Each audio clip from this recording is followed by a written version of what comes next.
திருச்சிற்றம்பலம். உம்பர்கட்கு அரசே ஒளிவர நிறைந்த யோகமே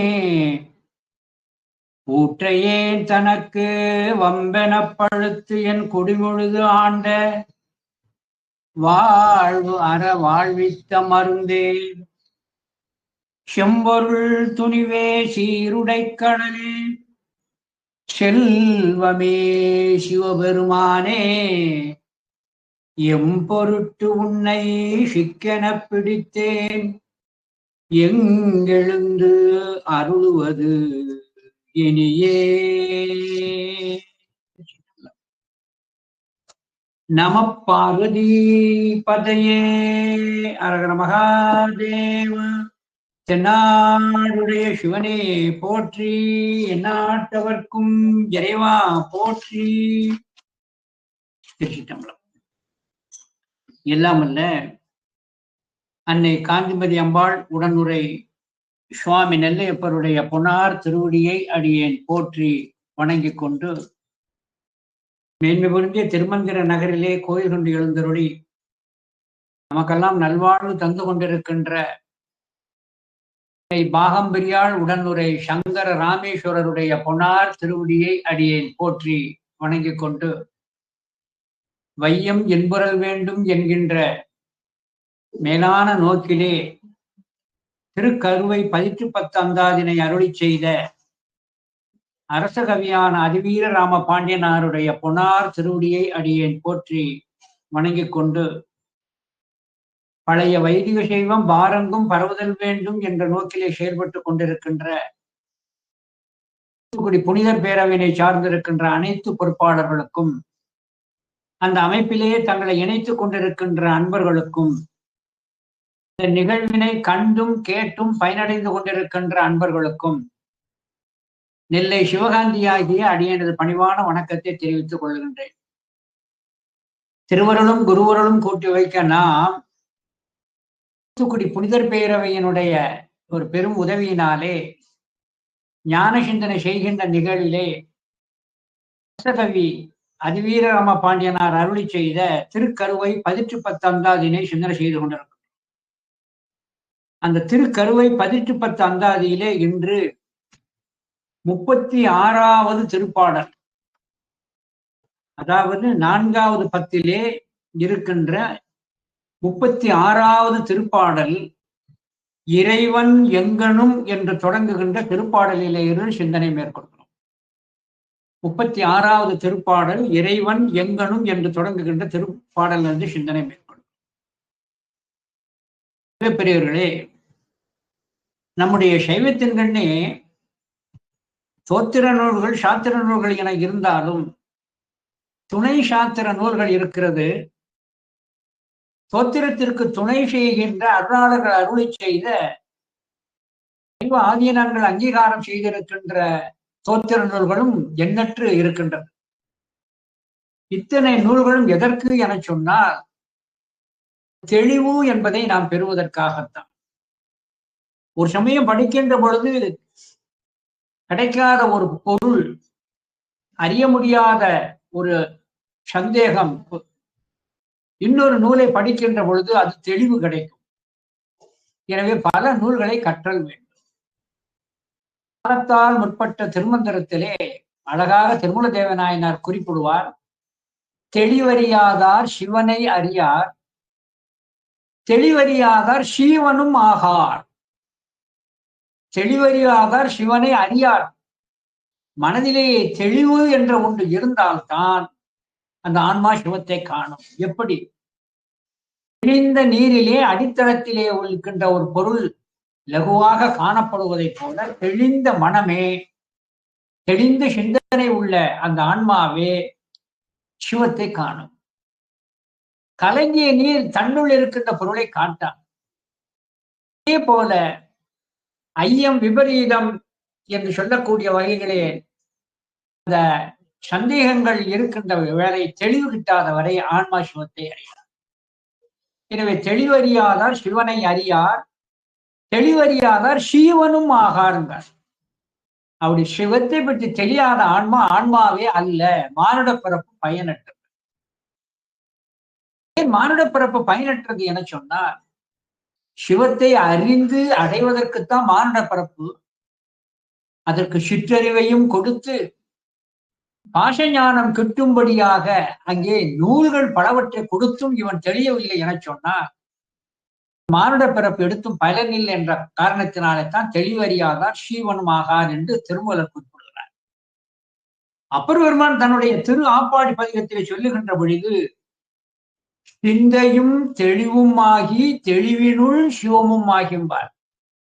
சிந்தையும் தெளிவும் ஆகி, சிந்தையும் நல்ல மனம், அந்த சிந்தை சிவத்தை பற்றணும்.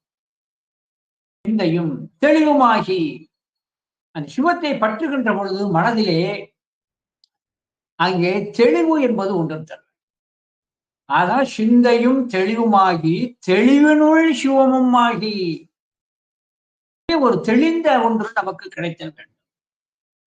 உதாரணமாக எடுத்துக்கொண்டால், நம்முடைய சமயத்திலே எடுத்துக்கொண்டால், நம்முடைய சமயம் ஒரே கடவுள் கொள்கைதான்.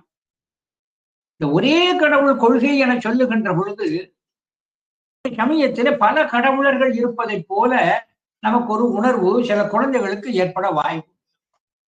கடவுள் ஒருவர் என்று சொல்லுகிறோம். அம்பாள் இருக்கிறார், விநாயகர் இருக்கிறார், முருகர் இருக்கிறார், வைரவர் இருக்கிறார், வீரபத்திரர் இருக்கிறார், இன்னும் எத்தனையோ பெயர்கள் கொண்ட சுவாமிகள் இருக்கிறதே என்று எண்ணத்தோம். இதெல்லாம் உங்களுக்கு தெளிவாக தெரியும். ஏற்கனவே சுவாமியினுடைய அது பிம்பங்கள். சூரியன் ஒரே ஒன்றாகிய சூரியன் குளத்து நீரிலும் குடத்து நீரிலும் கண்ணாடியிலும் தெரிவதை போல, அப்படி பல சூரியர்களாக குளத்து நீரிலும் குடத்து நீரிலும் கண்ணாடியிலும் தெரிந்தாலும் அது பல சூரியர் அல்ல, ஒன்றாகிய சூரியன் தான் பிம்பங்களாக தெரிகிறது. அதே போல நம்முடைய சமயத்திலே ஒரே கடவுள் கொள்கை தான், அதில் எந்த மாற்றமும் இல்லை. தற்போது கந்தசஷ்டி விரதம் என்று ஒன்று நடைபெறுகிறது. இதை நினைக்கின்ற பொழுது முருகன் ஒரு தனி கடவுள் என்று சில குழந்தைகள் நினைத்துக் கொள்ளும். ஆனால் முருகன் வேறு, சிவம் வேறு அல்ல. முருகப்பெருமானுக்கு ஆறுமுக சிவன் என்று பெயர் உண்டு. சிவபெருமான் சூடு பராசக்தி, செம்மை திடமார் கணநாதன், படர் ஒளியோ செவ்வேள் என்று கருதுங்கால் சற்றேனு வந்ததோ வேத வழக்கு. 10 பாச அந்த பணுவிலே சொல்லப்பட்டிருக்கு. சுடரோ சிவபெருமான், சூடு பராசக்தி, செம்மை திடமார் கணநாதன், படரொளியோ செவ்வேள் என்று கருதுங்கால் சற்றேனு வந்ததோ வேத வழக்கு. எனவே இதிலே முருகன், விநாயகர், அம்பாள் என சொல்லக்கூடியது அவனிடமிருந்து வெளிப்பட்டதுதான். பெருமானிடம் இருந்து வெளிப்படுகின்ற அந்த அருள் தான் அம்பாள். அருள் அது சக்தி ஆகும். அந்த பெருமானுடைய நீலகண்டத்திலே இருந்து வெளிப்பட்டவர் தான் விநாயக பெருமான். நம் பெருமானுடைய நெற்றிக்கண்ணிலே இருந்து வெளிப்பட்டவர் தான் முருகப்பெருமான். பெருமானுடைய கடை நுனியிலே இருந்து வெளிப்பட்டவர் தான் வீரபத்திரர். பைரவர் தன்னுடைய மனோ இதை வைத்து தன்னுடைய வடிவமாக வெளிப்படும்படி உக்கர வடிவத்தில் வெளிப்படும்படியாக செய்து வெளிப்பட்டவர் தான் பைரவர். எனவே ஒருவர் தான் அங்கே இருக்கின்றார். ஒன்றாகி அந்த சிவம் தான் இப்படி பல பலவாக இருக்கு. அப்படி இருக்கின்ற பொழுது முருகன் என்று சொல்லக்கூடியவனு ஆறுமுக சிவனே, அவன் ஆறு கொண்ட சிவனே என்பதை மறந்துவிடக் கூடாது. இன்னும் ஒன்று தெரிந்து கொள்ள வேண்டும். முருகப்பெருமான் என சொல்லக்கூடியவர் சிலவே அவருக்கு உதயம் உண்டு, தோற்றம் உண்டு என்று நினைக்கிறார்கள். ஏதோ சூரபத்மனுக்காகத்தான் முருகப்பெருமான் வெளிப்பட்டதாக எல்லோரும் நினைத்து கொண்டிருக்கிறார்கள். சூரபத்மனுக்கு முன்பாகவே ஏற்கனவே முருகப்பெருமான் உண்டு. ஏற்கனவே முருகப்பெருமான் உண்டு. இது எங்கு வைத்து சொல்லப்படுகிறது என சொன்னால், கச்சியப்ப முனிவர் அருளை செய்திருக்கிற தனிஜ புராணத்தில் சொல்லி காட்டுறார். அதாவது நாகத்தீவில பிரபாகரன், சுகுமாரி என்று சொல்லக்கூடிய அரசனும் அரசியும் இருக்கிறார். இந்த பிரபாகரன், சுகுமாரி இந்த அரச தம்பதிகளுக்கு 4 பிள்ளைகள். சூரன், பதுமன், சிங்கன், தாரகன். சூரன், பதுமன், சிங்கன், தாரகன். ஏற்கனவே இவர்கள் அங்க பெயர் இருக்கிறது. கந்தபுராணத்திலே வரக்கூடிய சூரபத்மனுக்கும் முன்பாக உள்ள பூர்வ சரித்தம். இதில் சூரன், பதுமன், சிங்கன், தாரகன் என்கின்ற தன்னுடைய 4 பிள்ளைகளையும் ஞானவான்களாக்குவதற்காக பிரபாகரன் தன்னுடைய மகனாகிய சூரனுக்கும் பதுமனுக்கும் அகத்திய மகரிஷியை வைத்து முருகப்பெருமானுடைய பெருமையை போதிக்கப்படுகிறது. அந்த முருகப்பெருமானுடைய போதனையை கேட்டவுடனே சூரனும் பதுமனும் பெருமானுக்கு தான் சேவலும் மயிலுமாக செல்லுதல் வேண்டும் என்று தவம் புரிந்தனர். அவர்கள் ஏற்கனவே தவம் செய்தவர். ஆகையினாலே தான் சூரன், பதுமன் ஆகிய இருவரும் ஒரு உடம்பாகி சூரபத்மன் என்ற பெயர் கொண்டு அங்கே தக்கனை யாகத்திலே கலந்து கொண்ட தேவர்களை துன்புறுத்திய நம்முடைய சூரபத்மனை தண்டிக்க வருகிறார். இந்த சூரபத்மன் என்பவன் இருவர் ஒரு உடலிலே இருக்கிறார்கள். தேவர்களை தண்டிப்பதற்கென்றே வந்தவர்கள். ஏன் தேவர்களை தண்டிக்க வேண்டும்? நடத்திய யாகத்திலே சென்று கலந்து கொண்ட உபபாதகத்தின் காரணத்தினாலே அவருக்கு நற்புத்தி புகட்டுவதற்காக. ஆகையினாலே தான் சூரன், பத்மன் ஆகியோருக்கு அகத்திய மகரிஷியினால் முருகப்பெருமான் பெருமை போதிக்கப்பட்டு சேவலும் மயிலும் ஆக வேண்டும் என்று தவம் கிடந்து வரம் பெற்றார்கள். ஆகையினாலே தான் முடிவிலே சூரனும் பதுமனுமாக வருகிறார். மகனாகிய சிங்கனுக்கு பிரபாகரன் திருநபிந்து என சொல்லக்கூடிய முனிவரை வைத்து அம்பாளுடைய பெருமை போதிக்கிறார். அம்பாளுடைய பெருமை கேட்ட சிங்கனானவன் அம்மையை சுமக்கின்ற சிம்மமாக நான் மாற வேண்டும் என்று தவம் செய்து கந்தபுராணத்திலே அங்கே சொல்லப்படுகிற சூரனுக்கு சகோதரனாக வந்து சிங்கமுகனாகி முடிவிலே சிம்ம வடிவத்தை எடுத்து அம்பாளை தாங்குவதற்கு சென்றார். 4வது புதல்வனாகிய தாரகன் என்பவனுக்கு பிரபாகரனாகிய அரசன் விருடபயோகி என சொல்லக்கூடிய முனிவரை வைத்து சாத்தனுடைய பெருமையை போதிக்க, அந்த சாத்தனுடைய பெருமையை கேட்ட தாரகன் என்பவன் தான் சாத்தனை சுமக்கின்ற யானையாக வேண்டும் என்று தவம் செய்து முடிவிலே அங்கே சூரபத்மன் சகோதரனாக வந்து தாரகனாக வந்து அங்கே முருகப்பெருமானால் அங்கே சங்காரம் செய்யப்பட்ட பின்பு அவன் சாத்தனுக்கு அங்கே சிம்மமாக செல்கிறான். இப்படி செல்லுகின்ற பொழுது ஏற்கனவே சூரபத்மனுக்கு முன்பாகவே முருகப்பெருமான் இருக்கிறார். நம்ம கந்தபுராணத்தில் வரக்கூடிய சூரபத்மனுக்கு முன்பாகவே முருகன் இருக்கின்றார். அதை தெரிந்து கொள்ள வேண்டும். அத்தோடு மட்டுமல்லாது சந்திராங்கதன் என்கின்ற ஒரு மகர்ஷிக்கு, இதுவும் தணிக புராணத்தில் வருகிறது, தவம் செய்கின்ற பொழுது சிவன் யாது வேண்டும் என்று சோமாஸ்கந்த வடிவத்திலே வந்து காட்சி கொடுத்து என்ன வேண்டும் என கேட்க, அப்பொழுது சந்திராங்கதன் அந்த மகிழ்ச்சியானது எனக்கு ஓம் என்ற பிரணவ மந்திரத்தினுடைய பொருளினை உபதேசம் செய்தல் வேண்டும் என்று விண்ணப்பம் பண்றார். அப்பொழுதுதான் ஓம் என்ற பிரணவ மந்திரத்தை உபதேசம் செய்கிறார் சிவபெருமான். அதை அருகிலே இருந்து கேட்டது அம்பாளும் கேட்கிறார், உடல் இருந்த முருகப்பெருமானும் கேட்கிறார், ஏற்கனவே இருக்கிறார்.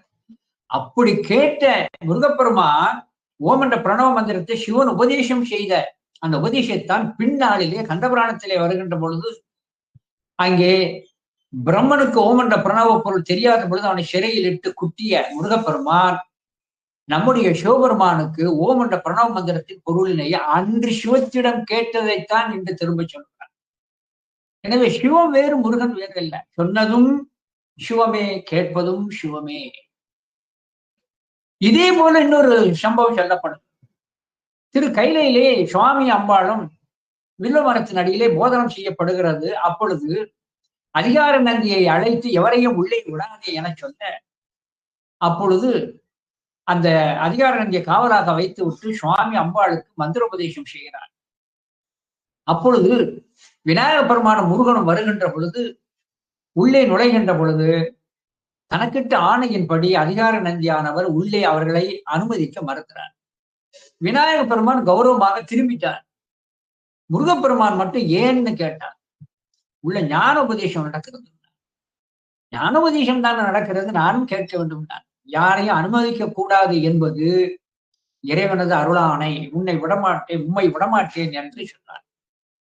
உடனே முருகப்பெருமான், யார் அந்த முருகப்பெருமான், தான் எப்படியும் உள்ளே செல்ல வேண்டும் என்பதற்காக அங்கே வண்டுகள் போய் வந்து கொண்டிருப்பதை பார்த்தார்.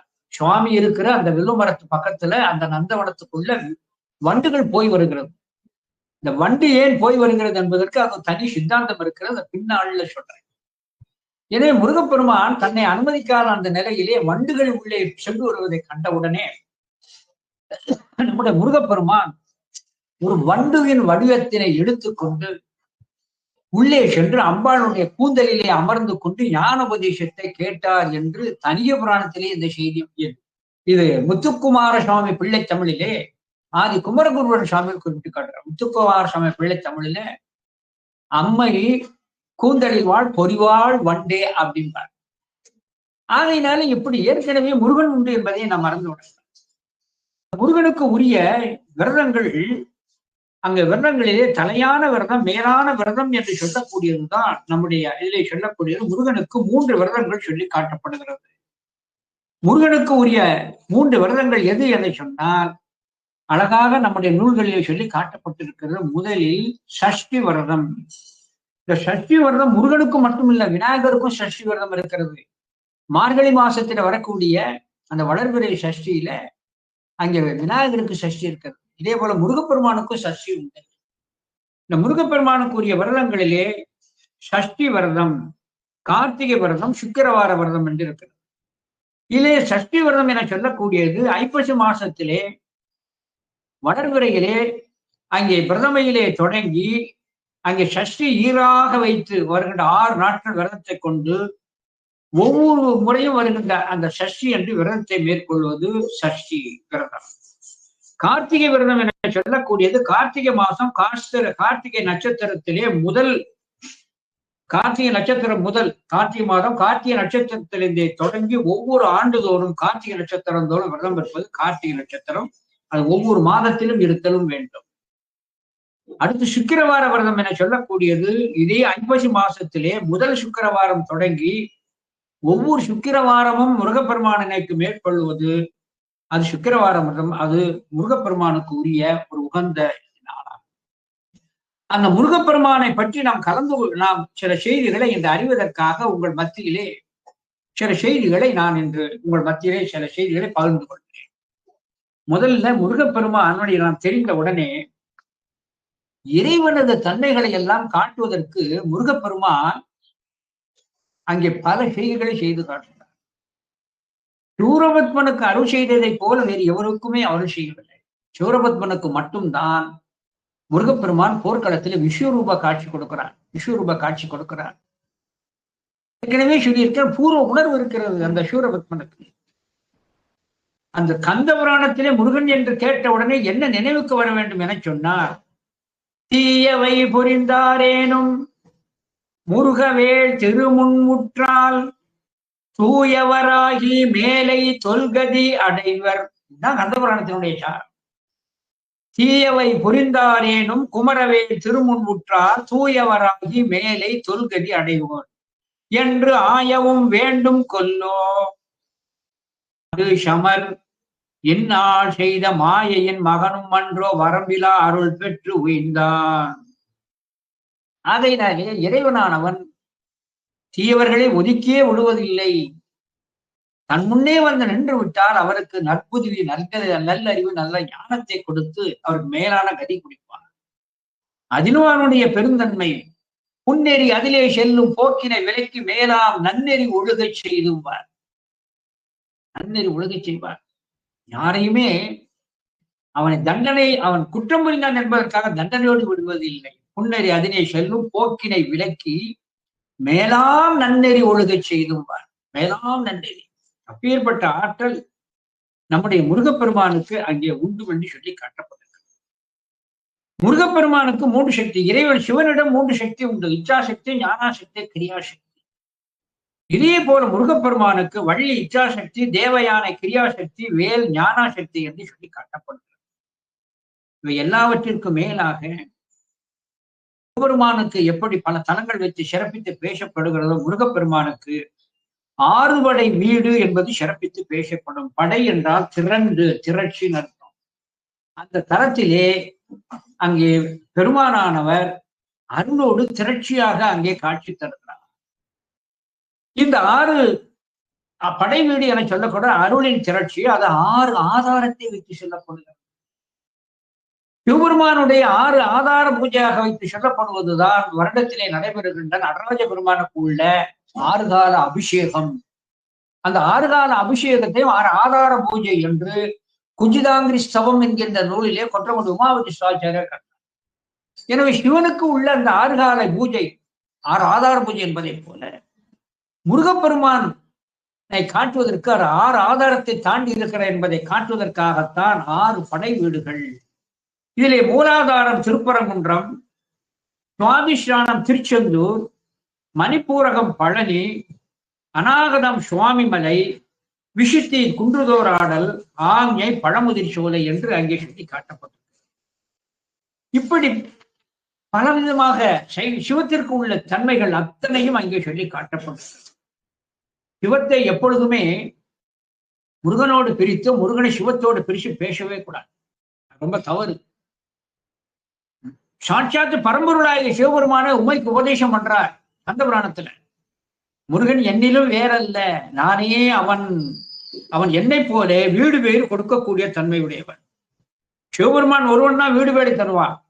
ஆனா முருகப்பெருமான வீடு வேலை தருகிறார் என்றால் சிவத்திடம் இருந்து முருகன் வேறுபட்டவன் அல்ல. இதை கந்த புராணத்திலே சிவபெருமானே உமைக்கு உபதேசம் பண்றார். நமது சக்தி ஆறுமுகம், என்னுடைய ஆற்றலே ஆறுமுகம், அவனும் யாமும் பேதகம் அன்றால், முருகனும் நானும் பேதமற்றவன், நம்போல் பிரிவிலன், நான் எப்படி எல்லா பொருள்களிடத்தும் பிரியாது ஒன்றாய் உடராய் வேறாய் இருக்கிறானோ அதே போல் அவனும் இருக்கிறான். ஏதமில் யாண்டும் நின்றான், அவன் எங்கும் என்னை போல் நிறைவு இருக்கிறான். விஸ்வம் எங்கும் நிறைவு. அதனால்தான் விஸ்வரூப தரிசனம். விஸ்வம் என்றால் எங்கும் நிறைந்தவன், அதான் விஸ்வரூப தரிசனம்னு பேரு. முருகப்பெருமானுக்கு சிறப்பாக விஸ்வரூப தரிசனம் என்று வைக்கப்பட்டது. ஏதமில் குழவி போல்வான், யாவையும் உணர்ந்தான், சீரும் போதமும், அளவற்ற பெருமையையும் சிவஞானத்தையும் அழிவு வீடும் போற்றினர்க்கு அருள வல்லான், அழிவற்ற வீடு வேற்றையும் கொடுக்க வல்லான் என்று அழகாக அங்கே சொல்லி காட்டுகிறார். ஆகையினாலே முருகப்பெருமான் அங்கே 6 படை வீட்டிலே இருப்பவன் சிவத்திடம் இருந்து அங்கே பேதமற்று அவன் இருக்கிறான். முருகப்பெருமானுக்கு பல நாமங்கள் இருக்கிறது. அந்த நாமத்தினால் இப்ப சொல்ல ஆரம்பிச்சோம்னா நம்முடைய கருவை பற்றி தந்தால் சொல்வதற்கு நேரம் இருக்கிறது. சிவபெருமானுக்கு எப்படி 25 மூர்த்தங்கள் இருக்கிறதோ இதே போல முருகப்பெருமானுக்கு 16 வடிவங்கள் சொல்லப்பட்டிருக்கிறது. இந்த 16 வடிவங்கள் குமார தந்திரம் என்கின்ற நூலிலே முருகப்பெருமானுக்கு 16 வடிவங்கள் சொல்லப்பட்டது. 25 மூர்த்தங்கள் சிவனும் அதிலிருந்து விரிந்தது அஷ்டாஷ்ட மூர்த்தம் என சொல்லக்கூடிய 64 மூர்த்தம். முருகப்பெருமானுக்கு 16 வடிவங்கள் சொல்லப்பட்டிருக்கிறது. பெயரை மட்டும் சொல்றேன், விளக்கத்தை திருவருள் கூட்டி வைக்க பின்னொரு சமயத்துல விளக்கம் சொல்றேன். முருகப்பெருமானுடைய பெயரும் அந்த பெருமானுடைய 16 வடிவங்களும் விளக்கத்தை இன்னொரு சமயத்துல திருவருள் கூட்டி வைக்க சொல்றேன்.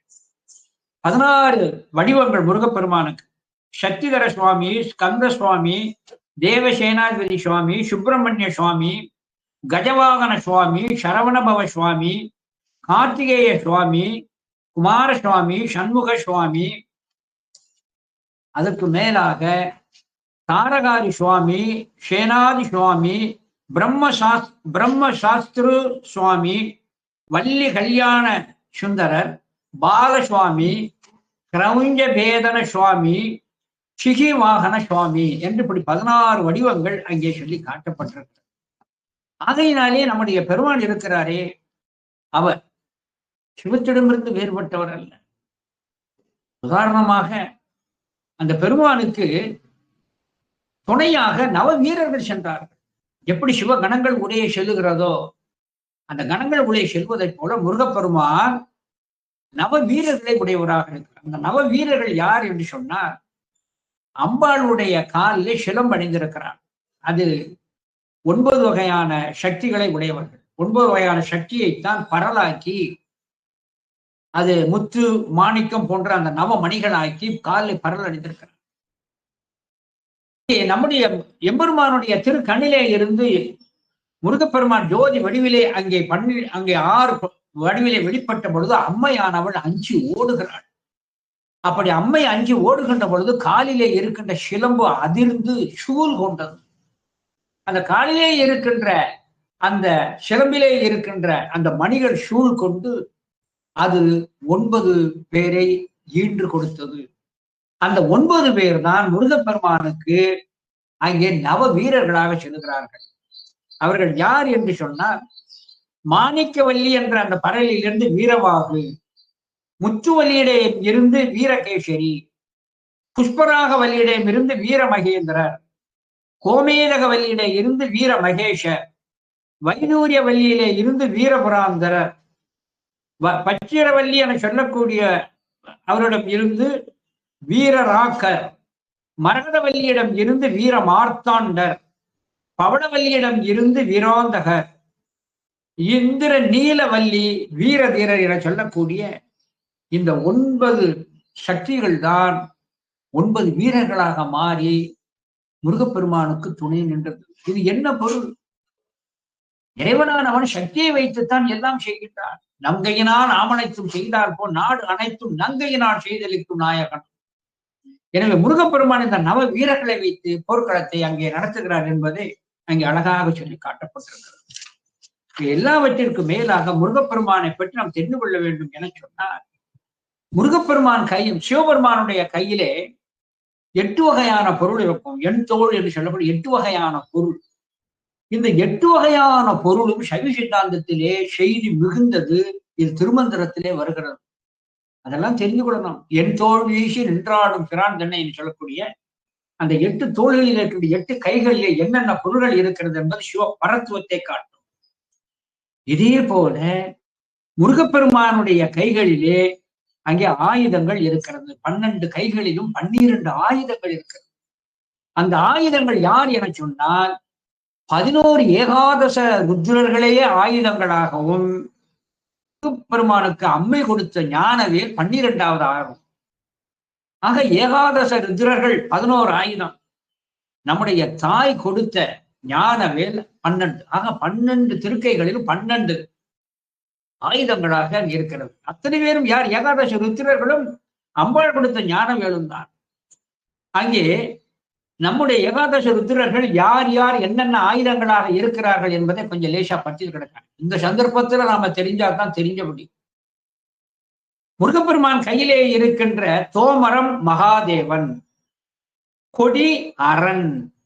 அதாவது ஏகாதச ருத்ரர்கள் பெயரை சொல்லி, மகாதேவன் தோமரமாகவும், அரண் கொடியாகவும், ருத்ரன் வாழாகவும், சங்கரன் வஜ்ராயுதமாகவும், நீல லோகிதன் அம்பாகவும், ஈசானன் அங்குஷமாகவும், விஷயன் மணியாகவும், வீமதேவன் தாமரையாகவும், பவோர்பவன் தண்டமாகவும், காபாலி வில்லாகவும், சௌமியன் மழுவாகவும், கையிலே இருக்கிற வேள் அம்பாள் கொடுத்தது சர்வ ஆற்றலும் பொருந்திய அது ஞானவேல். தான் அவர் ஞானவேல். இந்த முருகப்பெருமானுக்கு இந்த இலை விபூதி என்று சொல்லக்கூடியது விசேஷம். இலை விபூதி என்று சொல்லக்கூடியது அங்க ரொம்ப விசேஷம். அந்த இலை விபூதிக்கு என்ன விசேஷம் என்பதையும் நான் பின்னொரு சமயத்திலே சொல்றேன். ஏன்னா இன்னைக்கு நேரம் போதாது என்று சொல்லப்பட்டிருக்கிற காரணத்தினாலே முருகப்பெருமான் என்பதை தனி சமயமாக கௌமாரம் வைத்து சொல்லுவது தவறு. நம்முடைய சைவ சித்தாந்தத்தின்படி அது பிரிக்கப்படவில்லை. ஆதிசங்கரர் என சொல்லக்கூடியவர் பின்னாளிலே வந்தவர் தான். ஏதோ அவர் ஏகான்மவாதியாக இருக்கின்ற காரணத்தால் பிரிச்சுட்டார். அங்கே சொல்லுகின்ற பொழுது அங்கே 6 வகை சமயத்தை இங்க பிரிச்சு வைத்துட்டார். காணாபத்தியம், கௌமாரம், சௌரம், சைவம், வைணவம், சாந்தம் என்று இப்படி பிரிச்சார். அந்த பிரிவை நம்முடைய சைவம் ஏற்றுக்கொள்ளவில்லை. முருகப்பெருமானை வைத்து தனி சமயம் என்று சைவத்துல கிடையவே கிடையாது. எல்லாம் சிவமே, எல்லாம் சிவமே என்று இருக்கின்ற காரணத்தினாலே தான் அவரை 6 வகை சமயத்திலே கௌமாரம் என்பதை நம்ம சமயம் ஏற்றுக்கொள்வதில்லை. சிவமும் முருகனும் ஒன்று என்ற காரணத்தினாலே தான் இடர் நீங்குவதற்காக, நம்முடைய வாழ்விலே ஒளிபெறுவதற்காக நாமாவளியில முருகப்பெருமான் தான் பேசப்படுறது. நம்முடைய சைவ சமயத்திற்கென்றே உரிய நாமாவளி 4. சைவ சமயத்துக்குரிய நாமாவளி 4 தான். பார்வதி பதையே அரவர மகாதேவா, சிச்சவேஷா சிவ சிதம்பரம், கார்த்திகேய நாம சங்கீத்திரம் சிவசுப்பிரமணியம், வள்ளிகாந்த ஸ்மரணம் சிவசுப்பிரமணியம். ஆக 4ல 2 சிவத்துக்கு 2 முருகனுக்கு வந்துருச்சு. நாமாவளிக்கு பொருள் இருக்கிறது. இது பத்தி ஈஸ்வரமூர்த்தியா பிள்ளை அவர்களுடைய கட்டுரை எல்லோர் கையிலும் கண்டிப்பாக இருக்கும். அந்த நாமாவளியில பார்வதிபதிய அரகர மகாதேவா சிச்சபேஷ சிவசதம்பரம் இது சிவத்தை குறித்தார். கார்த்திகேய நாம சங்கீர்த்தனம் சிவசுப்பிரமணியம், வள்ளிகாந்த ஸ்மரணம் சிவசுப்பிரமணியம் என்று இங்கு அழகா சொல்லி காட்டப்படும். இன்னும் வேதத்திலே ஒவ்வொரு சாகையின் முடிவிலேயும் அங்கே சொல்லுகின்ற பொழுது அங்கே வேதத்தின் முடிவிலே ஒவ்வொரு இதிலும் முடிவிலே சதா சிவோம் என்று ஒருவனதான் சொல்லும். ஆனால் முருகனுக்கு உரிய அந்த மந்திரங்களிலே சொல்லுகின்ற பொழுது சுப்பிரமணியோம் சுப்பிரமணியோம் சுப்பிரமணியம் என்று 3 தடவை சொல்லும். ஏன் சுப்பிரமணியம் சுப்பிரமணியம் சுப்பிரமணியம் என்று 3 தடவை சொல்லுகிறோம் என சொன்னால், உயிர்களுக்கு வரக்கூடிய இடர் நீங்குவதற்கு, உயிர்களுக்கு 3 வகையான துன்பம், ஆதி தெய்வீகம், ஆதி பௌதிகம், ஆதி ஆன்மீகம் என சொல்லக்கூடிய 3 வகை இடர் வருகின்ற காரணத்தினாலே 3 வகை இடரும் நீங்குவதற்காக நம்முடைய முருகப்பெருமானை சுப்பிரமணியோம் சுப்பிரமணியோம் சுப்பிரமணியோம் என்று 3 முறை சொல்வது. அத்தோடு மட்டுமல்லாது முருகப்பெருமானுக்கு உள்ள வாகனங்கள் எவை என்று சொன்னால், முருகப்பெருமானுக்கு மயில் ஒரு வாகனம், ஆடு ஒரு வாகனம், யானையும் ஒரு வாகனம். அது மாதிரிலாம் தெரிஞ்சுக்கிடணும். ஆக மயில் ஒரு வாகனம், ஆடு ஒரு வாகனம், யானை ஒரு வாகனம் என்று இங்கே சொல்லி காட்டப்பட்டது. இன்னும் எல்லாவற்றிற்கு மேலாக நம்முடைய முருகப்பெருமானுடைய பெருமை தெரிவதற்கு இடும்பன் கதை கண்டிப்பா தெரியும். இடும்பனுடைய கதை தெரிந்தால்தான் முருகன் எப்பேற்பட்ட ஒரு அருளாளன் என்பது இடும்பன் கதையை வைத்துத்தான் அங்கே நன்றாக தெரிய வரும். இன்னும் அதற்கும் மேலாக நம்முடைய முருகப்பெருமானுடைய ஒரு சிறப்பு என்னவென்று சொன்னால், ஆலந்தான் உகந்து அமுது செய்தானை. சிவன் ஆலம்தான் உகந்து அழகால விஷயத்தை அமுதாக மாற்றுபவன், உயிர்களுடைய பாவச் செயலையும் சிவபுண்ணியமாக மாற்றி அருள் செய்பவன். அதான் ஆலம்தான் உகந்து அருள் செய்வான். அந்த சிவபெருமான் உண்டது ஆலகால விஷயம். முருகப்பெருமானுடைய கருணையினாலே 9 வகையான பாஷாணங்கள் ஒன்று சேர்ந்து உயிருக்கு நலம் பறக்கிறது. அந்த ஆலகாலத்தை உண்டது சிவம். நமக்கெல்லாம் இறைவனானவன் ஆலம்தான் உகந்து அமுது செய்வானே.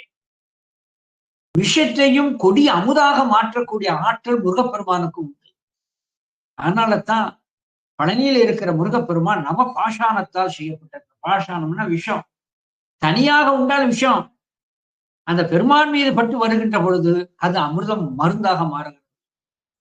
எப்படி திருமருகளிலே இருக்கின்ற வாழையிலே இருக்கின்ற கனியை நாம் நேரடியாக உண்டால் விஷமாகி நம் உயிரை கொண்டு அதை இறைவனுக்கு நிவேதித்த பின்பு அந்த வாழைப்பழத்தை, அந்த மருகல் என்று சொல்லக்கூடிய வாழைப்பழத்தின் கனியை உண்டால் அது நமக்கு உடல் நலம் பறக்கிறது. பழம் ஒன்றுதான், ஆனால் அவனது திருமேனி படுவதற்கு முன்பாக விஷமாக இருக்கிற திருமேனி பட்ட பின்பு அமிர்தமாக மாறுகிறது திருமருகளிலே இருக்கிற அந்த வாழை கனியினுடைய ஒரு தன்மை. இதே போல நவ பாஷாணத்தினை வைத்துத்தான் முருகப்பெருமான் அங்கே ஆக்கப்பட்டிருக்கிறார். அந்த நவ பாஷாணம் என்னங்கிறது தெரிஞ்சுக்கணும். சாதிலிங்கம், மனோசிலை, காந்தம், தாரம், கெந்தி, ரசகற்பூரம், வெள்ளை பாஷாணம், கௌரி பாஷாணம், தொட்டி பாஷாணம் என்று அங்கே அப்படி சொல்லி காட்டப்பட்டிருக்கிறது. இப்படி எல்லாம் எல்லாவற்றுக்கும் மேல இன்னும் முருகப்பெருமானை சொன்னேன். நம்முடைய சிவபெருமானுடைய கழுத்திலே பன்றி கொம்பு இருக்கிறது. என்போடு கொம்போடு ஆமை இவை மார்பல, என்போடு கொம்போடு ஆமை. அந்த பன்றியினுடைய கொம்பு அணிந்ததற்கு காரணம் முருகப்பெருமானே.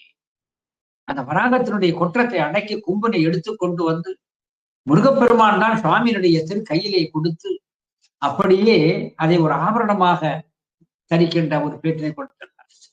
இதையெல்லாம் பார்க்கின்ற போது முருகன் என சொல்லக்கூடியவன் நம்முடைய சைவத்திலே எந்த அளவிற்கு ஒரு முக்கியத்துவம் பெற்றவர் என்பதை காட்டுவதற்காக ஒரு செய்தி தெரிஞ்சுக்கணும்.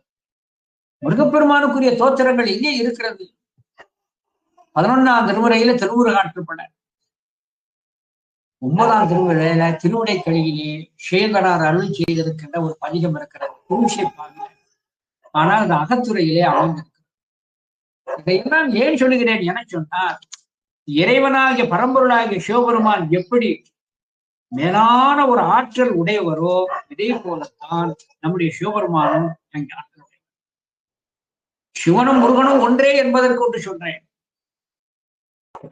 நடராஜ பெருமானுக்கு வெள்ளை சாத்தி, பச்சை சாத்தி, சிவப்பு சாத்தி என்று வைக்கப்படுது. இதனுடைய பொருள் என்ன? வெள்ளை, சிவப்பு, பச்சை என சொல்லக்கூடியது வெள்ளை பளிங்கு சாத்விக குணமாகிய சதாசிவனை குறிக்கும். சிகப்பு ராட்சச குணத்தை காட்டி பிரம்மதேவரை குறிக்கிறது. கருமை அல்லது பச்சை என சொல்லக்கூடியது தாமச நிறத்தை குறித்து அது விஷ்ணுவை குறித்தது. எனவே சிகப்பு சாத்தி, வெள்ளை சாத்தி, பச்சை சாத்தி என்பது நடராஜருக்கு வருகின்ற பொழுது மும்மூர்த்தியா இருந்து தொழிலை ஏற்றுவது யானைன்னு காட்டுகிறார். இதே போல முருகப்பெருமானும் அந்த தொழிலை ஏற்றுகிறார் என்பதை காட்டுவதற்காகத்தான் முருகனுக்கு சிகப்பு சாத்தி, வெள்ளை சாத்தி, பச்சை சாத்தி என்று இங்க அழகாக அங்கே பெயர் வைக்கப்பட்டது. மேலும் நம்முடைய முருகப்பெருமானை வைத்து அங்கே சொல்லுகின்ற பொழுது நம்முடைய சைவத்திலே அவருக்கு இருக்கின்ற துதி 11ஆம் திருமுறை 9ஆம் திருமுறை இப்பொழுது தோத்திரத்திலே சிவபிரகாசத்தில், சிவபிரகாசம் என்கின்ற கொற்றங்குடி உமாவதி சிவாச்சாரியார் அழகான ஒரு துதியை வைத்து காட்டுகிறார். இந்த முருகப்பெருமானை பற்றி இன்று ஏன் சிந்தனைக்கு நான் போல சொல்லுகிறேன் என சொன்னார்.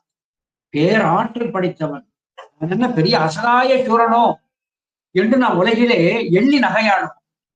அந்த அசகாய சூரனையும் தன்னுடைய வல்லவலிலே வைத்து அடக்கி பேராற்றல் படைத்தது சிவமே என்று காட்டுவதற்காகத்தான் ஆறுமுக சிவனாக வந்து அங்கே தேவர்களை நிகழ்த்தி.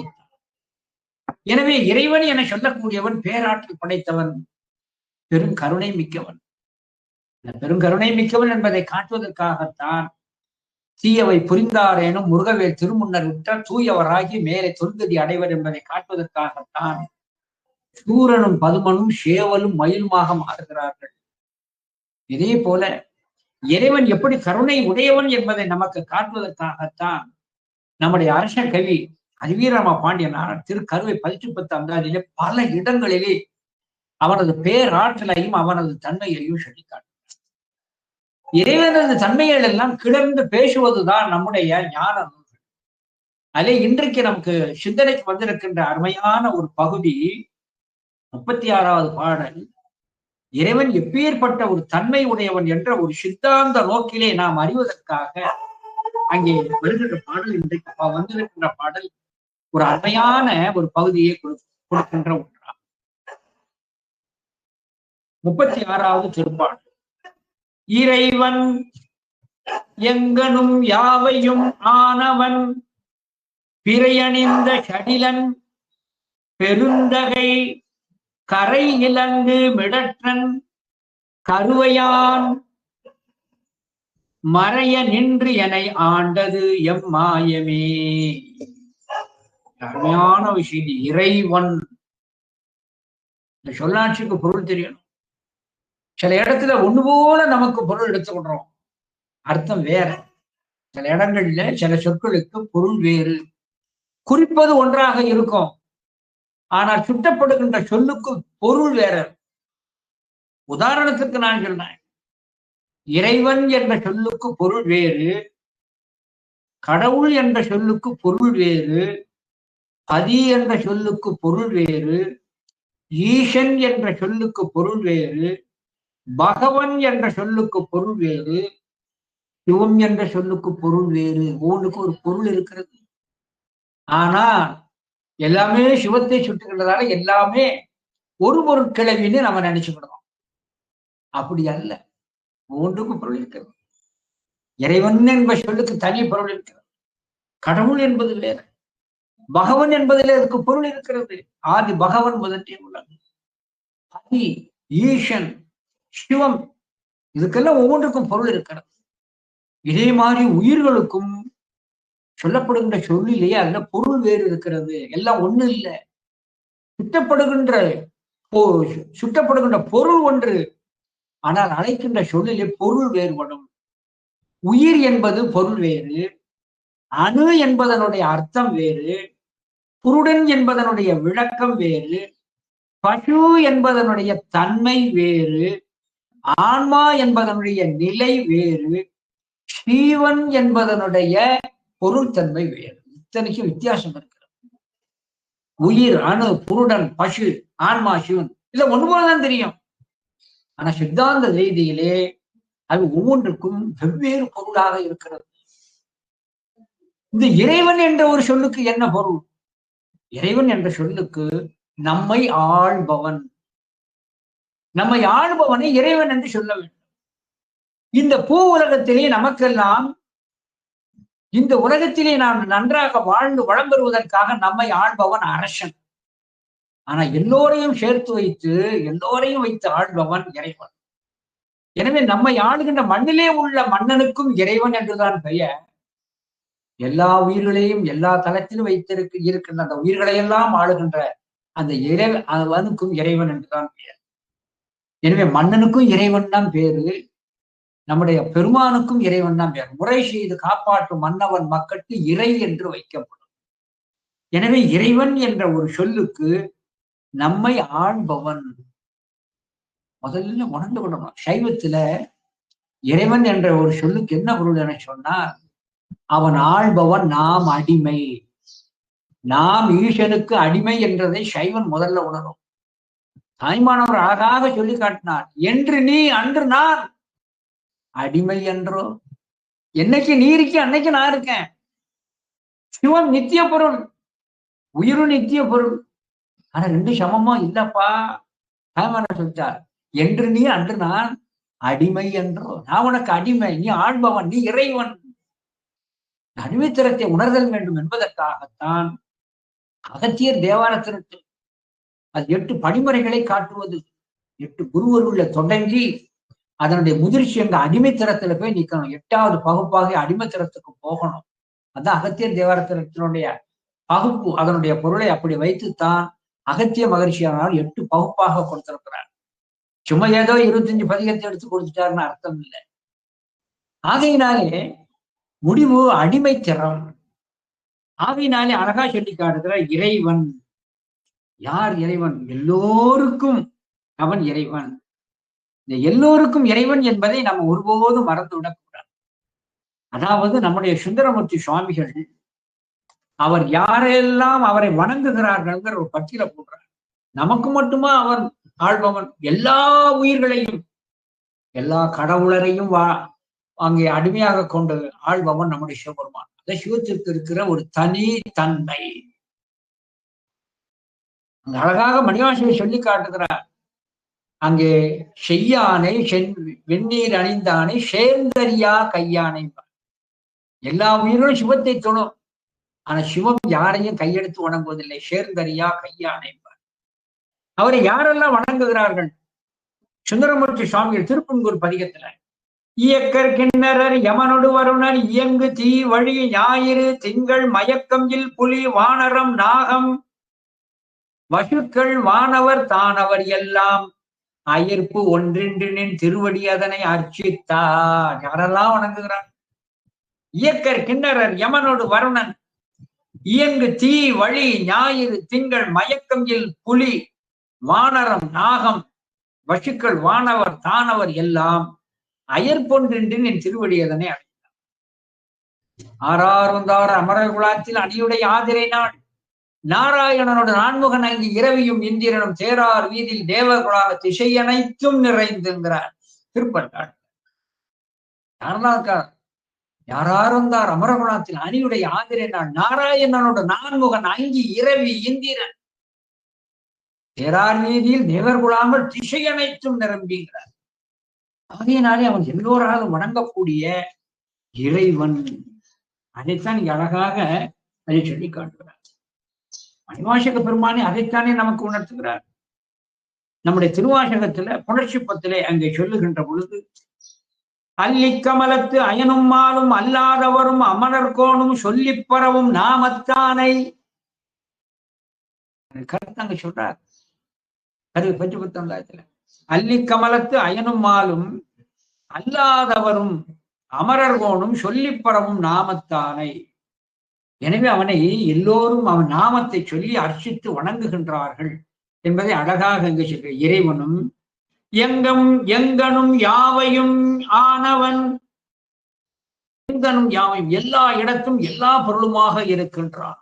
எல்லாவற்றிலும் ஒன்றாகி உடனாகி வேறாகவும் இருக்கின்றான். அவன் எல்லா பொருள்களிலும் நிறைந்திருக்கிறான் என்பதை காட்டுவதற்தான் ஸ்ரீருத்ரம். வேதம் 4 அது என்ன அளவிலே, ஆனால் உள்ளது ரிக்கி யஜுர் சாம என சொல்லக்கூடிய 3 தான் வேதம். வேதம் திரை. அதர்வண வேதம் என சொல்லக்கூடியது கர்மகாண்டத்தை செய்வதற்குரிய விஷயத்தை 3 வேதத்தில் உள்ளதைத்தான் தொகுத்து சொல்றோம். வேதம் திரையி, இந்த 3 வேதத்தில மத்தி யஜுர்வேதம், யஜுர்வேதத்தின் மத்தியில ஸ்ரீருத்ரம். ஸ்ரீருத்ரம் எதை பேசுகிறது என சொன்னால் அதை தெரிந்து கொள்வதற்காகத்தான் அப்பர் சுவாமி அந்த ஸ்ரீருத்ரத்திலே உள்ளதை மொழிபெயர்த்து ஒரு திருத்தாண்டகம் செய்தார். ஸ்ரீ ருத்ர திருத்தாண்டகம். ருத்ர திருத்தாண்டகம்னு பேர். இன்றைய நாள் அதை நின்ற திருத்தாண்டகம்னு போட்டிருப்பாங்க. அதுக்கு பேரு ருத்ர திருத்தாண்டகம். ஸ்ரீருத்ரத்துல உள்ளது இருநிலனாய் தீயாகி நீருமாகி இயமானனா எரியும் காற்றுமாகி.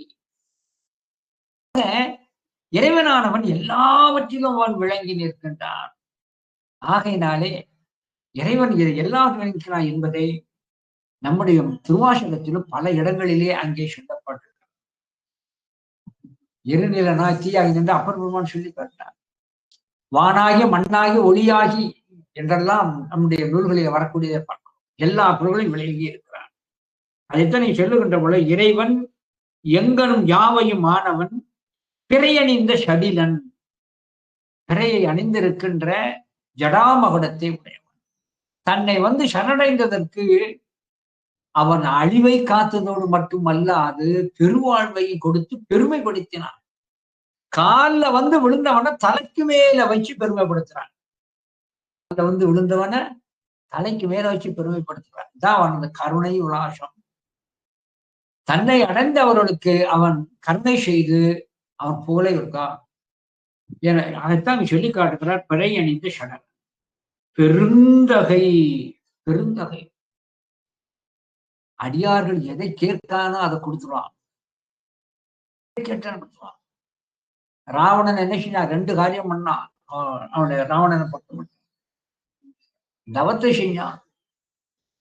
சிவபெருமான் வெளிப்பட்டார். என்னப்பா வேணும்னா உடனே ராவணன் கேட்டான், சாமி என்னுடைய அரண்மனை அலங்காரமாக நன்றாக இருக்கிறது, அதுல இன்னொரு பொருளும் வைத்து அழகாக இருக்கும்னார். என்னப்பா வேணும்னார். அதுல அலங்கார பொம்மையாகிய உன்னுடைய பக்கத்துல இருக்கிற அம்பாளை அனுப்பிச்சேன்னா அது ஒரு அலங்கார பொம்மையாக வைத்து என்னுடைய சபைக்கு அலங்காரமாக நன்றாக இருக்கும்.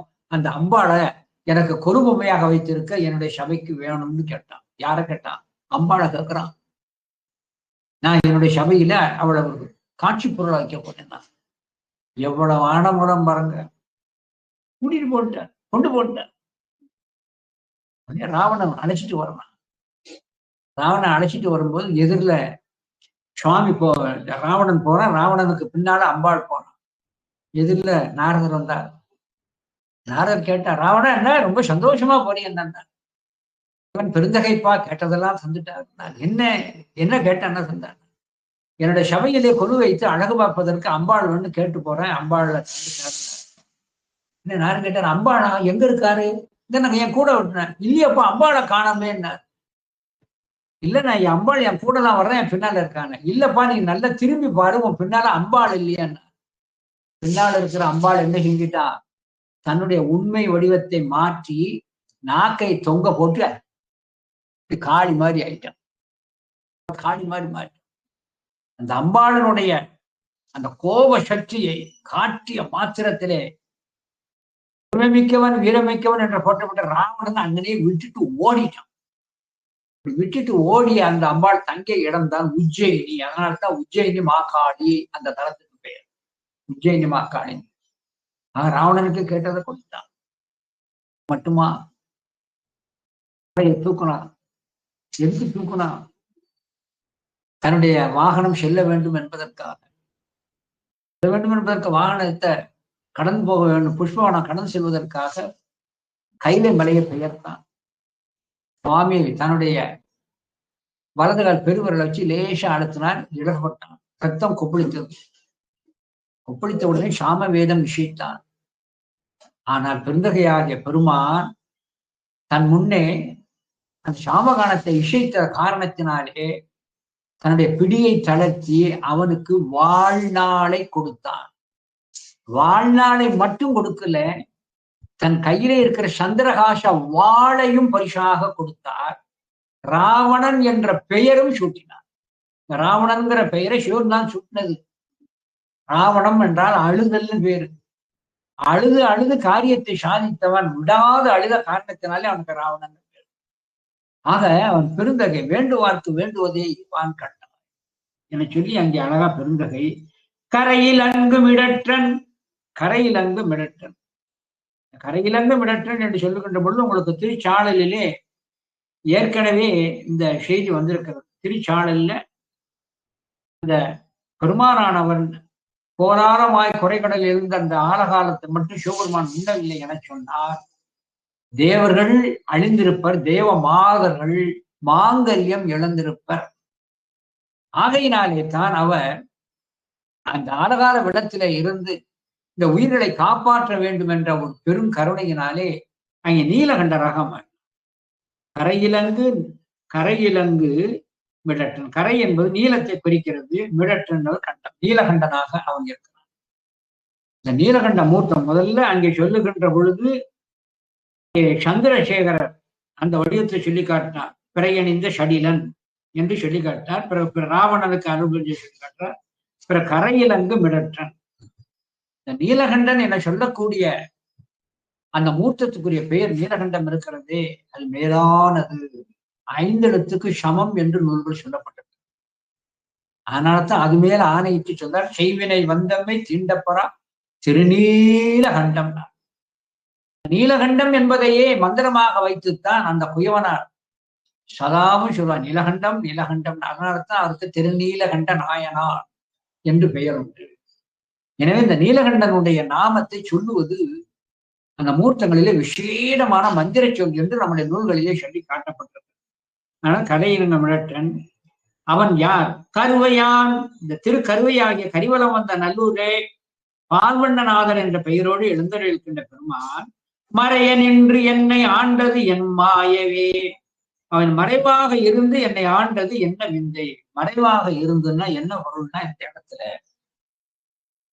உயிர்களை சிவம் ஆட்கொள்ளுகின்ற பொழுது உயிர்கள் தன்னை அறியாது தற்போதம் கெட்டிருக்கும்.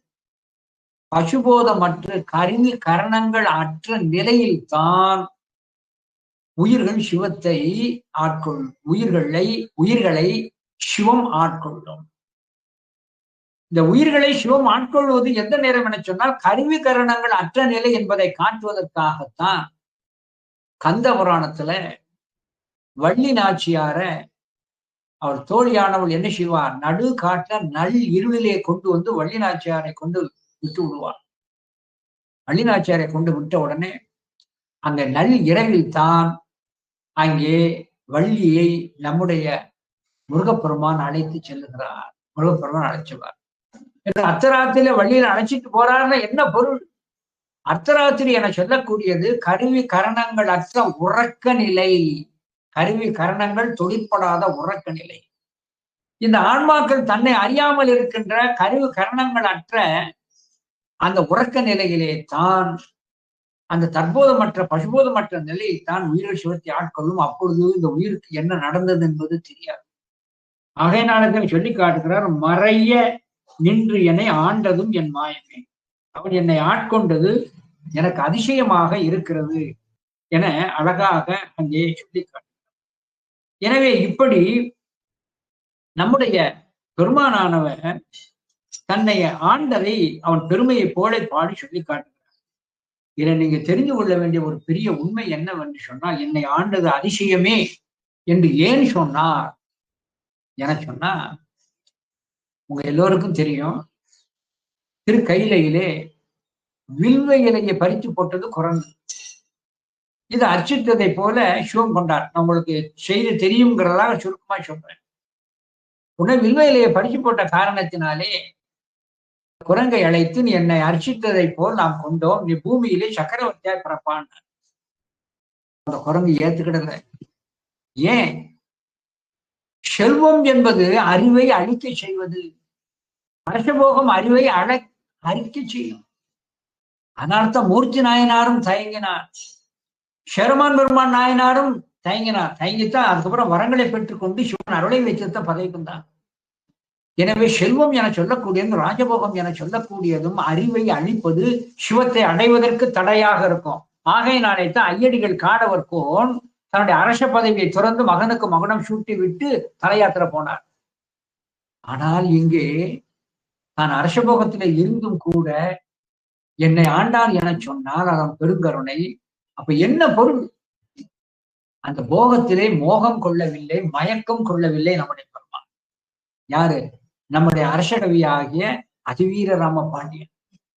அதிவீரராம பாண்டியன் ஏன் ரொம்ப மேலானவர் என சொன்னா திருமந்திரத்திலே சொல்லி காட்டும். மனையுள் இருந்தவர் மாதவர் ஒப்பர். மனையுள் இருந்தவர் மாதவர் ஒப்பர், நினைவுள் இருந்தவர் நேசத்தில் நிற்பர். மனையுள் இருந்தவர் மாதவர் ஒப்பர். ஒரு ஒன்றுமே இல்லாது, எந்த ஒரு பொருளும் தனக்கு உடமையாக இல்லாத தன்னந்தனியாக இருந்து தான் ஒரு யோக நிலையிலே தவம் செய்து சிவத்தை அடைகிறான். ஆனா அவனை விட உயர்ந்தவன் யார் தெரியுமா? இல்லறத்திலே இருந்து கொண்டு, குடும்ப புடுங்கல்ல இருந்து கொண்டு, அதற்கு மத்தியிலே இருந்து கொண்டு சிவத்தை நினைக்கின்றானே அவன் தான் உயர்ந்தவன். மனையுள் இருந்தவர் மாதவர் ஒப்பர். மற்றவர்கள் தவம் செய்பவர்கள். இவர் மாதவர்ங்கிறார் திருமூலர். மனையுள் இருந்தவர் மாதவர் ஒப்பர், நினைவுள் இருந்தவர் நேசத்தில் நிற்பர். அப்படி நினைவில் செய்கின்ற, இல்லறத்திலே இருந்து கொண்டு அரசபோகத்திலும் இருந்து கொண்டு அங்கே நினைந்து சிவத்தை அடைகின்றவர்கள் நேசத்தில் நிற்பர். அவர் நினைவிலே இறைவன் சென்று அமர்ந்து கொள்வார். அந்த நினைப்பவர் மனம் கோயிலாக கொள்வார். ஆகையினாலே நம்முடைய அதிவீரராம பாண்டியனார் அரசனாக இருந்தாலும் அங்கே செல்வம் என்கின்ற அந்த மோகத்திலே நில்லாது இருந்த காரணத்தினாலே சிவத்தை நினைந்தார். ஆகையினாலே அவரை வந்து ஆண்டார். அப்படி ஆண்ட காரணத்தினாலே தான் அதை ஆண்டது எனக்கே அதிசயமா இருக்கு. ஏன்னா நான் அரசபோகத்தில இருக்கிறேன் என்று அழகாக இறைவன் பெருங்கருணையையும் தனக்கு கிடைத்த பெருவாழ்வையும் நினைந்து இறைவனை துதிக்கிறார். இறைவன் எங்கனும் யாவையும் மாணவன், பிறை அணிந்த சடிலன், பெருந்தகை கரை இலங்கு மிடற்றன் கருவையான், மறைய நின்று என்னை ஆண்டதும் எம் மாயமே. அவன் என்னை ஆண்டது எனக்கு மாயமாக இருக்கிறது என்று அங்கே சொல்லிக்காட்டார். அடுத்து 37வது திருப்பாடல். மாய வல் இருள் நீங்க மனத்திடை தூய ஞான சுடர்விளக்கு ஏற்றிய நாயகன், கலாஈசன் நரைமயிர் பாய மால்விடையான் பரமேட்டியே. இதுல பரமேட்டி என்று வருகிறது. பரமேட்டி என்பது சிவத்தை குறிப்பது. பரம இஷ்டி, எல்லா உயிர்களையும் மேலாக நேசிப்பவன். எல்லா உயிர்களையும் மேலாக நேசிப்பவன், அதனால அவருக்கு பரமேட்டின் பேர். உடங்கை நீரும் பச்சிலையும் எடுவார்க்கு இமயா குஞ்சரம படங்கள் பாயும் தருவான் எங்கள் மதுரை பரமேட்டி. திருவிளையாடல் புராணத்துல விஷயவதம் என்ற படலத்துல பரஞ்சோதியார் சொல்லி காட்டுவார். உடங்கை நீரும் பச்சிலையும் இடுவார்க்கு இமயா குஞ்சரமும் படங்கள் பாயும் பூமுனையும் தருவாள் எங்கள் மதுரை பரமேட்டி. இந்த பரமேட்டி என்பது சொக்கநாத பெருமானை குறிக்கிறது. இங்கதான் பரமேட்டி என்று வரும். அவன் எப்படி எனக்கு அருள் செய்தான்? மாய வல்லிரில் நீங்க மயக்கத்தை கொடுக்கின்ற இருள், வெளிய இருள் போன்ற ஆணவமலத்தின் நீங்க. வல்லிருள் என்பது ஆணவமலத்தினுடைய சேட்டை. ஆக மயக்கத்தை தருகின்ற வல்லிருள் நீங்க மனத்திடை தூய ஞான சுடர் விளக்கு ஏற்றிய நாயகன். என் மனத்திலே இருந்த வல் இருளாகிய அந்த ஆணவமலத்தை ஞானமாகிய சுடரினால் அவன் நீக்கினான். இந்த ஒரு பொருள் எதனால போகணுங்கிறது ஒன்று. உதாரணமா சொன்னா, அங்கே அக்னாஸ்திரம்னு ஒன்று விட்டானா அதுக்கு எதிராக வர்ணாஸ்திரத்தை விடணும். இதே போல நாகாஸ்திரம் விட்டனா கருடாஸ்திரம் விடணும். அதுக்கு எது பகை, எதை அமிழ்த்துங்கிறது தெரியும். இதே போல வல் இருளை நீக்குவதற்கு விளக்கு ஒன்று வேண்டும். உயிரை பற்றி இருக்கின்ற அஞ்ஞானமாகிய அந்த ஆணவமல இருளினை அவன் ஞானமாகிய ஒளினை ஏற்றி எனக்கு துணை செய்தான். மாய வல்லிருள் நீங்க மனத்திடை தூய ஞானச்சுடர் விளக்கு எரிய ஏற்றிய நாயகன். யாரு? ஞானச்சுடர். எனவே அஞ்ஞான இருள் நீங்குவதற்கு அங்கே ஞானச்சுடர் தான் நமக்கு அங்கே தர வேண்டும். அந்த ஞானச்சுடரை தருவது இறைவனே. ஞானச்சுடர் தருவது இறைவனே. அவன் யார்? கலா ஈசன். கலாமரத்தின் அடியிலே எழுந்தருளி இருக்கின்ற ஈசன். ஈசன் என சொல்வதற்கு சர்வ ஐஸ்வர்ய சம்பன்னகன் சொல்லப்பட்டது. எல்லா ஐஸ்வர்யங்களையும் உடையவனை ஈசன் என்று சொல்லுதல் வேண்டும். எல்லா ஐஸ்வர்யங்களையும் உடையவனை ஈசன் என்று சொல்லுதல் வேண்டும். அதிலே ஒரு 6 செல்வங்களை உடையவனை பகவன் என்று சொல்லணும். பகவன் அதான் ஆதி பகவான் முதற்கே வளம். எனவே ஒவ்வொன்றுக்கும் பொருள் வித்தியாசம் இருக்கு. எனவே கள ஈசன் நரைமயிர் பாய மால்விடையான். நரைன்னா நம்ம உலகத்திலே இருக்கிற முழுமையான வரக்கூடிய இந்த நரை இல்லை, வெண்ணிறமுடைய தர்மத்தின் வடிவமாக இருக்கின்ற இந்த வெள்விடை, அதைத்தான் விருக்கிறார். அந்த வெள்விடை மேல் இருக்கின்ற பெருமான் பரமேற்றிய மேலான உயிர்களை மேலாக நேசிக்கின்ற பெருமான் என்று அங்கே சுட்டி காட்டுகிறார். எனவே இந்த இடத்துல இறைவன் என் ஆன்மாவை பந்தித்திருக்கின்ற வல் இருளாகிய ஆனமரத்தை நீக்குவதற்கு கிடைத்திருக்கிற ஞானத்தை அவன் கொடுத்து வல்லிருளை நோக்கி என்னை ஆட்கொண்டான். இந்த ஞான சிவத்தை காண்பதற்குரிய ஞானத்தை தருவது சிவன்தான் சரணம். நாம கேட்டு பெற முடியாது. திரோக பஞ்சகத்துல சொல்லுகின்ற பொழுது ஞானமும் வீடும் பேணினருக்கு உதவலின். அந்த ஞானத்தை கொடுப்பதும் அந்த ஞானத்தினாலே வீடு வேட்டை தருவதும் சிவன்தான் தரும். அதனாலதான் முருகனுக்கும் ஞான பண்டிதன் பேரு. அவன் வீடு பேரையும் அவன் தந்திருக்கின்றான். முருகன் வேறு, நம்முடைய சிவம் வேறு அல்ல. எனவே இறைவன் ஒருவனே ஞானத்தை தரவல்ல. அவன் எனக்கு அந்த ஞான விளக்கை என்னுடைய மனத்தை ஏற்றி வைத்தான். இதுக்கு என்ன பொருள்? எல்லாருக்குமே இப்படி கிட்டுவதில்லை. அதீரநாம பாண்டியனாருக்கு மட்டும் இந்த பேர் ஏன் கிடைத்தது என சொன்னால் அது ஒரு பக்குவான்மா. எப்படி பக்குவான்மான்னா, இப்போ ஒருவன் வைக்கோல் படப்பிலே சென்று ஒரு பாம்பாட்டி ஒருவன் மகுடியை ஊதுகிறான். வைக்கோல் பட பக்கத்திலே போய் அந்த இடத்துல மகுடியை ஊதுகிறான். அங்க எல்லா அந்த வைக்கோல் படப்பு இருக்கிற அந்த பின்பக்க கொல்லையில எல்லா பாம்பும் கிடக்கு. தண்ணி பாம்பும் கிடக்கு, சாரப்பாம்பும் கிடக்கு, மண்ணூழி பாம்பும் கிடக்கு, எல்லா பாம்பும் கிடக்கு. ஆனா இந்த பாம்பாட்டி ஊதுகிற மகுடிக்கு நாகப்பாம்பு மட்டும்தான் வந்து படம் எடுக்கும்.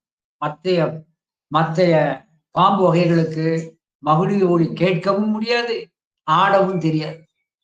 எனவே மகுடிக்கு நாகப்பாம்பு மட்டுமே அங்கே படம் எடுத்து ஆடுவதை போல, ஏன்னா நாகப்பாம்புக்கு மட்டும்தான் மகுடியை ஈர்க்க முடியும். இதே போல பக்குவான்மாவுக்கு மட்டும்தான் ஞான ஒளியை இறைவன் கொடுத்து ஈர்ப்பான். எல்லா பாம்புக்கும் முன்னால மகுடி கொடுத்து ஆடாது. எல்லா ஆன்மாக்களுக்கும் முன்பாக ஞானத்தை கொடுத்தால் அந்த ஞானத்தை கிரகிக்கின்ற ஆற்றல் அந்த ஆன்மாவுக்கு இருக்காது. ஆனால் இவர் பக்குவ ஆன்மா அதீரம பாண்டியன். அதனால்தான் ஞானம் கொடுத்த உடனே பற்றி கொண்டார். 2 வயசு குழந்தை பிடிச்சதே ஞானத்தை. பரஞ்சோதி முனிவர் உபதேசித்த சிவஞான போதத்தை அப்படியே கிரகித்துக் கொண்டிருந்தது. அது பக்குவத்தன்மை. இதே போல சிவஞானத்தை பெறுகின்ற ஆற்றல் பக்குவத்தன்மை நம்முடைய அதிவீர ராம பாண்டியனாரிடம் இருந்தது. ஆகையினால பக்குவான்மாக்களிடத்தான் இறைவனது ஞானம் அங்கே கிட்டும், பக்குவான்மாக்களுக்கு மட்டுமே கிட்டும் என்று சொல்லுகிறார் என சொல்லி இந்த திருப்பாடலை ஒரு முறை படித்து அடியேன் என்று நிறைவு செய்கிறேன். மாய வல்லிருள் நீங்க மனத்திடை தூய ஞானச்சுடர் விளக்கு ஏற்றிய நாயகன் களஈகன் நரைமயிர் பாய மால் விடையான் பரமேட்டி. திருச்சிற்றம்பலம். மழை வழங்குக மன்னவன் ஓங்குக பிழையில் பல்வழன் எல்லாம் பிறங்குக தலைக அஞ்செழுத்து ஓசை தரையலாம் பழைய வைதிக சைவம் பறக்கவே.